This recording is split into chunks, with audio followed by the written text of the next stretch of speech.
Good morning, and I was really fascinated by the previous two lectures of Dr. Yenning and Dr. Hodges, because they were talking about the things which we study in medical academy in order to research the manual therapy. And this is really fascinating, but the question is, okay, we have a great theories, but why do we need theories for? It needs to be a practical application. And Dr. Paloma developed a practical application of neurophysiological principles we just discussed for 1 hour here. So this is the pinprick, but in reality it's the best spinothalamic tool for treating pains. If somebody asked me 3 years ago, okay, can you treat pain in the neck, in the back, in the elbow, in the knee with this, I would have laughed. But today it's a reality, and today we treat every day many patients with this tool. And this is neurophysiological principles which we're going to discuss. And Dr. Andrew Steele stated that all the diseases, or most of the diseases, they're not really the entities by themselves, but they're just a result of the nervous system to regain the function which was lost during some kind of aversive event. So something aversive happened, the body lost the function, and now we've got the consequences as some kind of dysfunctions. And then he also recognized that the body is integrated, and we cannot really divide the visceral and somatic function. It's all in one. Then Mr. Denslow, Dr. Denslow, researched the influence of palpation with electromyography, and he found that any kind of palpation would cause the somatic response. So what does it mean? We press here, and we get a response somewhere in the reflex activity. Okay? And today we know that somatic and visceral function are closely integrated. So what do we do every day with our patients when they come for the manual therapy? We're going to do stimulus. We're going to do mobilization, we're going to do thrusts, we're going to do tissue manipulations, we're going to do fascia manipulations. What is the base of all these stimulations? Those are mechanical stimulus, which we apply to the particular areas of the body. Okay? And then, those kind of stimulus could produce a certain response. If we know it, if we don't know it, the response is going to be there. And the response is going to be neurophysiological in terms of reflex. So we're going to have automatic reaction for any kind of stimulus we apply. In our real life, all the time, 24 hours a day, we react on different stimulus. Right now you're listening to the sound, at the same time you're aware of the light, and your nervous system is constantly adapting and reacting on the incoming stimulus. And with the normal adaptation, you're not going to get any dysfunctions. But sometimes this reflex activity could be altered, and we're going to get the dysfunctions. So in physiology, we study the function of the living system. And what is the actual word function? It's the relationship between input and output. So this is how the central nervous system works. And the input is going to be any kind of stimulus which we do with the patient. Touch, compress, stretch, look at him, talk to him. This is all input which is going to be processed in the central nervous system. And then as a result, we're going to get an output. We're going to get either muscle activity, or we're going to get visceral activity, or gland secretion, or some kind of response. It could be also emotional response, it could be also psychological response, even cognitive response. And reflex is a very complex relationship between those inputs and outputs. Normally the reflex is considered like a monosynaptic reflex, and we know DTR, we hit the tendon and the muscle moves. In reality it's much more complicated. Okay. This is the normal, simpler reflex like we know it in the books. And we have an afferent stimulus, and then we have an afferent response. But in reality,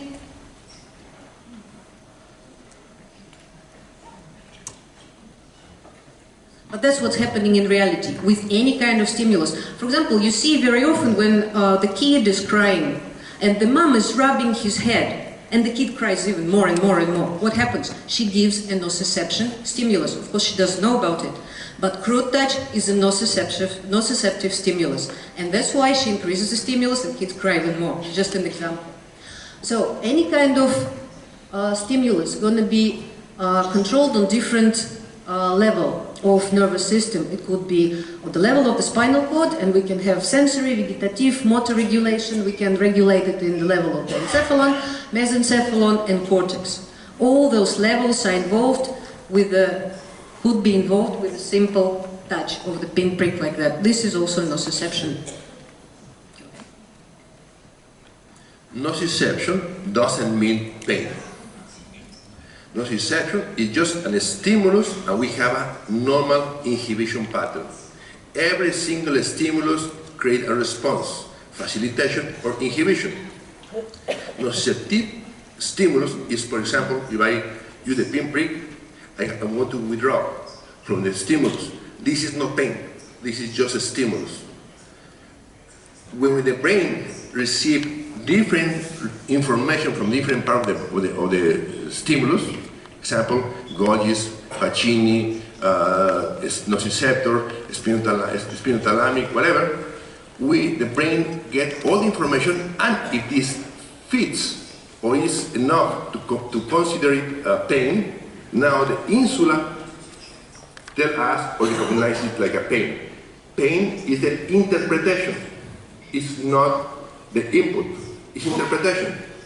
After interpretation, we have our other part, the process, how we are going to process this information. And then we have the output. When we have a pain, for example, we have a stimulus, we have a specific inhibition pattern. In PDTR, we want to show you what is the specific inhibition pattern for every single stimulus. How to recognize them, how to stimulate them, and how to find the opposite or the pairing receptor that increases the sensitivity to compensate this first area of the stimulus. Okay, the example of what Jose just said would be if the patient comes to the office and he's got pain in the neck and he's complaining about pain in the back, what's happening with him? So obviously he's got altered reflex activity, and obviously there was an aversive stimulation which caused this alteration of the reflex. So what do we need to do? We need to identify what was the aversive stimulus. We need to identify the inhibition muscle pattern, because with every stimulus some group of muscles is going to be inhibited and some going to be facilitated. And then we have to find the modality of the particular stim. We have to find the compensation area, and we have to elicit the deep tendon reflex or any neutral reflex to reset the neural pathway between the stimulus and the response. So basically it's like neural reprogramming with a set of neurological challenges. And as a result, immediately we're going to see improvement. We don't treat pain for 2 or 3 weeks. We treat pain in 1, maximum 2 sessions. Normally the improvement should be about 50, 80% to 100% at the first session, and then in 3 sessions should be eliminated, unless it's not a hardware problem, structural damage, which would cause, for example, reoccurrence. And we work with all kind of sensors. We work with special sensors like touch, vision, hearing, taste, vestibular issues. We work with all the we will work with brain nuclei as well, and all the possible sensors which we have in the body. Do you want to demonstrate something before telling us? Okay. So we have different kind of reflexes. It could be somatosomatic, means muscle-to-muscle reflexes. It could be muscle-to organs, somatovisceral. And all of them could be affected but by one nociceptive stimulus. And I would like to show how it actually happens. This is what caused the... No. This is what caused the reflex alteration. Our modern life is not really in line with our biological reflexes. We have kids' traumas, we have sports, we have all those kind of things which cause the reflex alteration. And how does it actually happen? We have a trauma, for example, we hit the ankle. Then the signal is going to go to the spinal cord. Normally, the signal in the spinal cord should be dealt with and discharged in a normally healthy person. If the excessive signal from the receptor field exceeds the compensatory capacity of the nervous system, the signal is going to create an excessive facilitation in the spinal cord, meaning producing big quantities of glutamate. Then it's going to affect upper structures, and we're going to activate the arousal system in midbrain, and we're going to activate locus coeruleus and activate sympathetic parasympathetic response. Then it's going to be activating hypothalamus and hypophysery axis, and then we're going to activate adrenals and production of cortisol. There's nothing wrong with short-term production of cortisol, but if we're going to have it long time, it's going to go back and facilitate the production of the glutamate in the spinal cord. And that means we're going to have chronic pain. What is chronic pain? It could be considered as memory of the neurotransmitter synapses, and when we have an excessive production of glutamate, it's supposed to be a synaptic memory. And this is only one stimulus, which could be like after any trauma. And all the stimulus could cause all those changes, including the behavioral and emotional changes. Not all the time people have bad character. Sometimes it's a huge nociception input, which completely destroys their nervous system adaptation. So the consequences of altered reflex activity, pain-limited range of motion, metabolic problems, visceral problems, biochemical problems, general adaptation problems, and that's what we see in our offices every single day.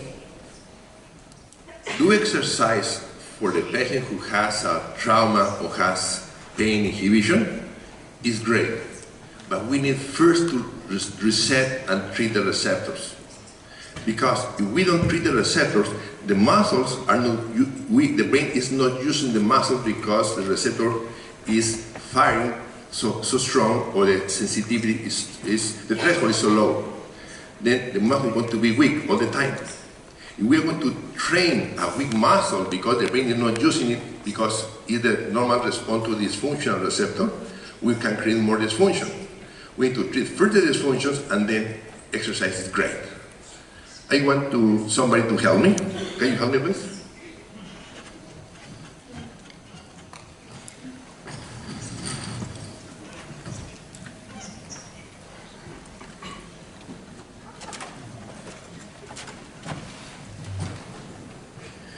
Please, sit. Thank you.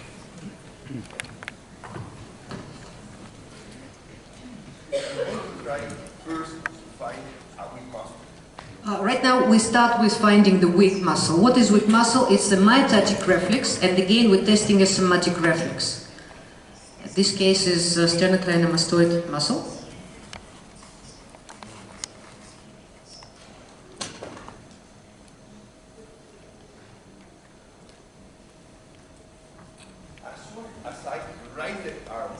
As soon as he raises the arm of the patient, I see that he is compensating with moving the... We can see that the patient can compensate with the upper trapezius, trying to move the shoulder like that. He cannot perform the movement properly without help of other muscles.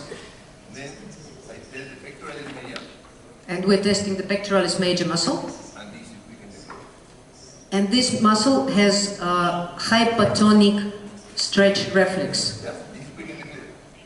How can I do exercise? Now, how this person can exercise, what he's going to exercise, and in the gym this muscle is not engaging. He's going to be exercising upper trap, not the pectoralis major. Left side is strong. On the left side he can do it okay, there is not obvious problem. If I rub the pectoralis, We do the stimulus, it's rubbing, crude touch. now it's really strong. And we immediately can observe the change of the muscle reflex. If we put electromyographer, that's what we do in the office, we see exactly the change of the figure. So if for him, instead of muscle testing, we put the electrodes, we're going to see clearly the change of the electric activity. A few seconds later, it's weak again. But in a few seconds, the anti-stim, because rubbing is the anti-stim for the mechanoreceptors, and the reflex activity goes back to normal because it's not enough stimulation.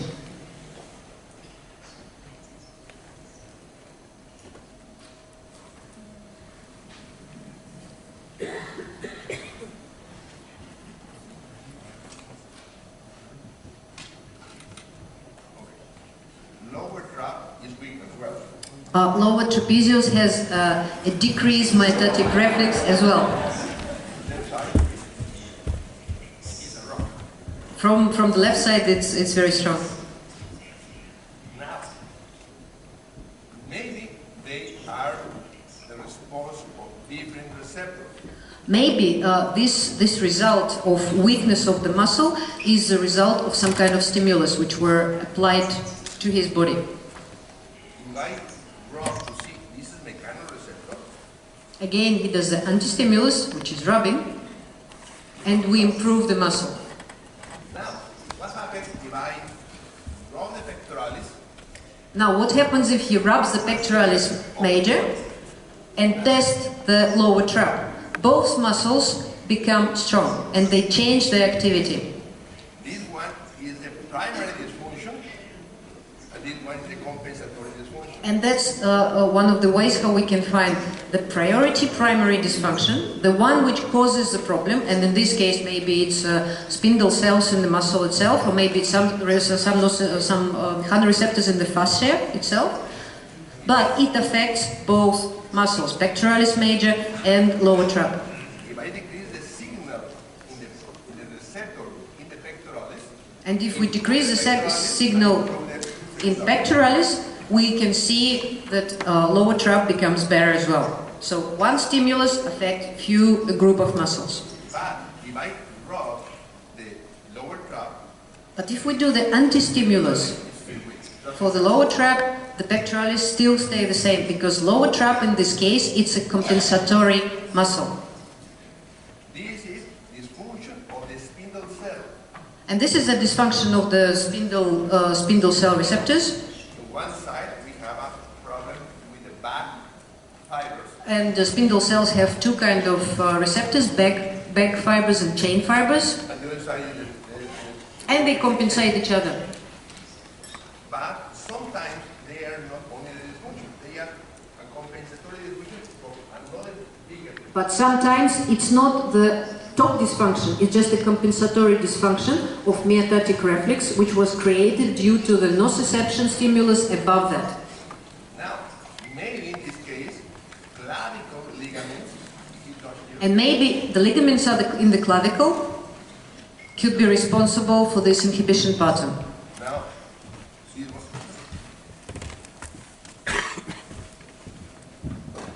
and he touches an area of interclavicular ligament. As soon as he touches the upper area of the clavicle near to the sternum, as soon as we touch this area of the clavicle near to the sternal, we have the pectoralis becomes strong, muscle facilitation, both.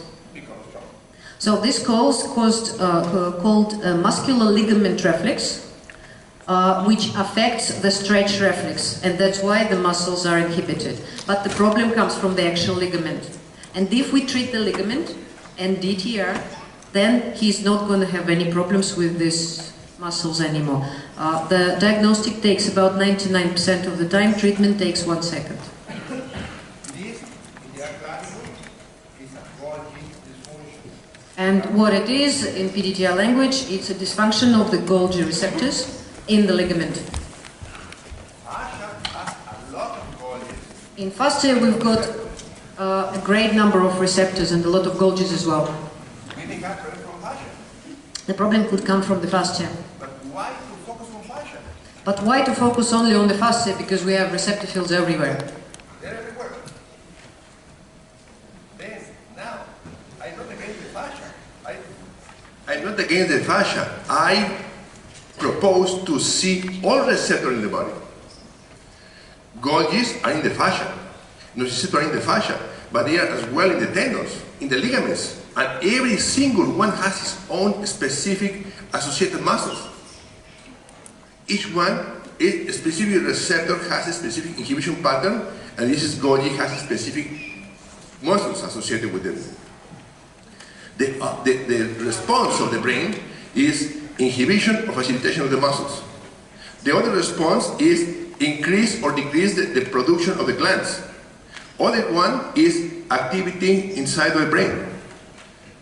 The rest of the activity is just information and process. Then we need to test But because to test a specific production of the glands is expensive and it's not as fast as the muscle testing. But I am not testing how strong is it, it's him. I am testing how, if we can inhibit or not, or is inhibited or not, the myotactic reflex. We're testing reflex. Now, I found here is a Golgi. If I make a stimulus to the Golgi, probably here, it's going to be painful. This is painful. And my tool, I discovered a tool, the deep tendon reflex. Now, the tendon reflex, and now I decrease the signal in this receptor, and everything below compensatory disappears. Now, pectoralis is strong. Lower trap is strong, yes? But as soon as I make the stimulus again, now it's back. Got it? But maybe this is not the upper dysfunction. Maybe in this case we have an upper dysfunction. This is, I name it the fractal. It's a big chain of compensations. In this case, probably it's going to be a nociceptor. Nociceptor, we have many. We test many nociceptors. We test neospinothalamic. We test paleoreticularis. We test paleospinothalamic. We test we test spinohypothalamic, we test mesencephalic, we test tectal auditory, tectal vision. Everything is in neurology. I have seen them in the books all my life, but nobody tell me how to use them. What's the purpose?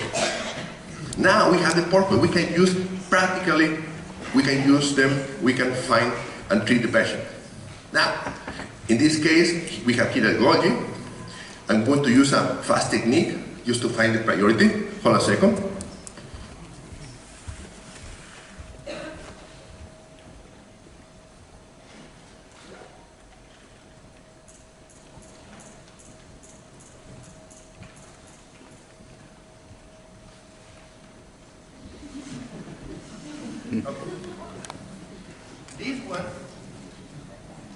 This Golgi here is not the priority. The priority is something above. Above is crude touch. Crude touch is nice. Wow, marvelous. But when the crude touch is dysfunctional, it's one of the worst nociceptors. His nociceptor is in his face. If I rub his face, everything come back and everything weak again. If he compress and decrease the signal because it's nociceptor, this one is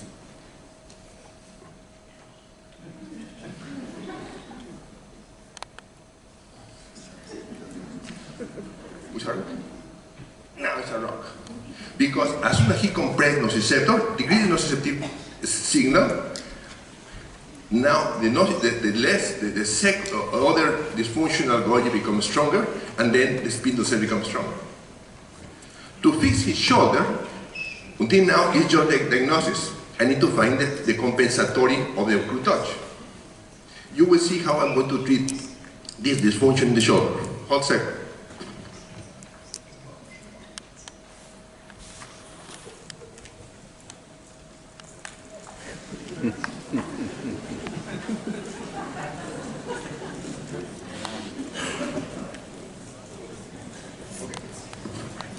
His original problem is crude touch here and paleoreticularis there. Now, my treatment, until now, I have treated nothing. I just do some details and test to see where is the problem. The treatment is this one.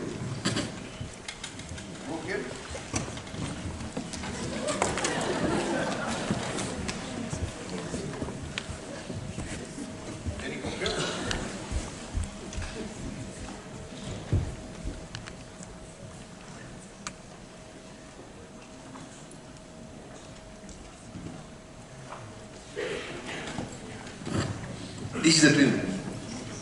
The treatment is software. I need to rub and slap, very soft. It's like a keyboard in a computer, very soft. I don't need to do massage, strong massage, or make a strong adjustment. or try to move something. We don't need it. It's a software. In the computer, you don't need to hammer the keyboard with to make a stimulus. It's software. If we have a fracture, I need to take him to the operating room. I'm an orthopedic surgeon too. But because this is not hardware, this is software, we can treat this one, we can treat the fascia, we can treat the organ, we treat everything just with the stimulus. But we need to know what the stimulus. We need to know who is the parent. We need to know which one is the top priority that is going to erase all the compensatory dysfunctions. We have the tools to find it. We have the tools to fix it. We don't need to exhaust the patient. We need to exhaust ourselves. We need to think. PDTR is just thinking 99% and 0.01 of intervention.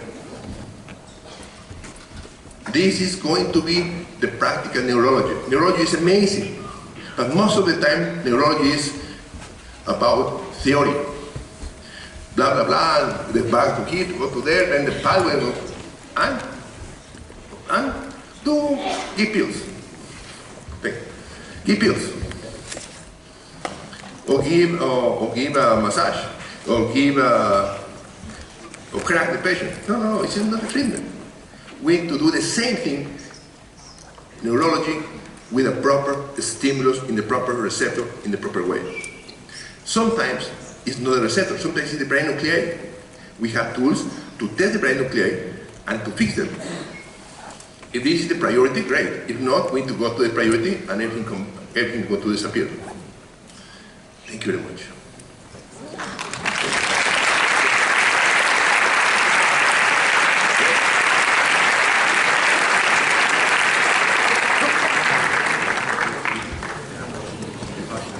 Repeat again. Because I'm a teacher of fascial manipulation, and I want to say that all the points that he was touching me are points of fascial that we treat in fascial manipulation, and so we just have to connect the different knowledge. Thank you. Thank you very much.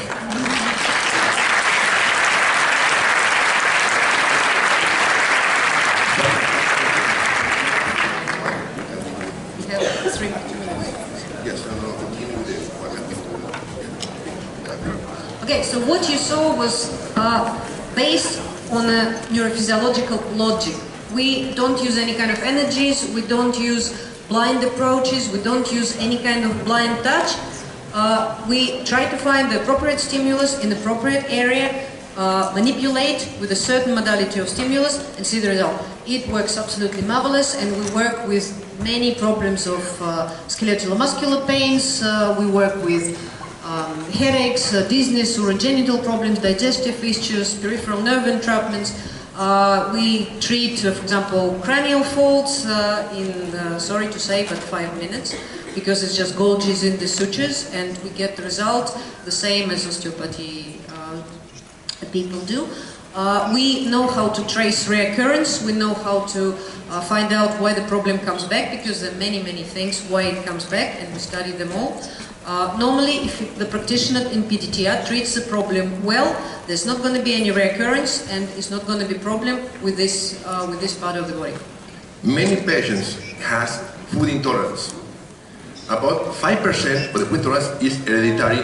We need only to withdraw the food.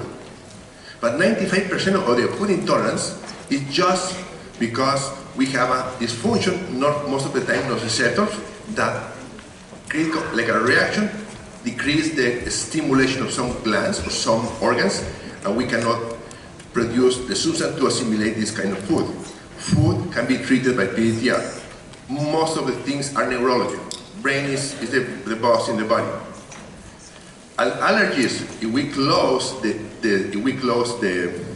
BBB, blood-brain barrier, we close the mucous, or we close the gut lining, we can improve the patient, because if the patient is not in contact with the foreign proteins, we can improve even the allergies. We have many options to work using the neurology. Neurology is the #1 now. We need to treat the patient with the neurology tools. We invite you today to be with us.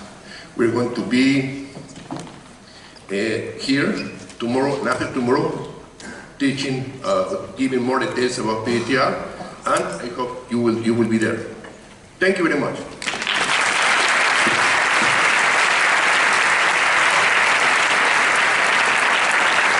Thank you for your contribution. I have to say, I like the idea of slapping my patient to get them better. So I will try now.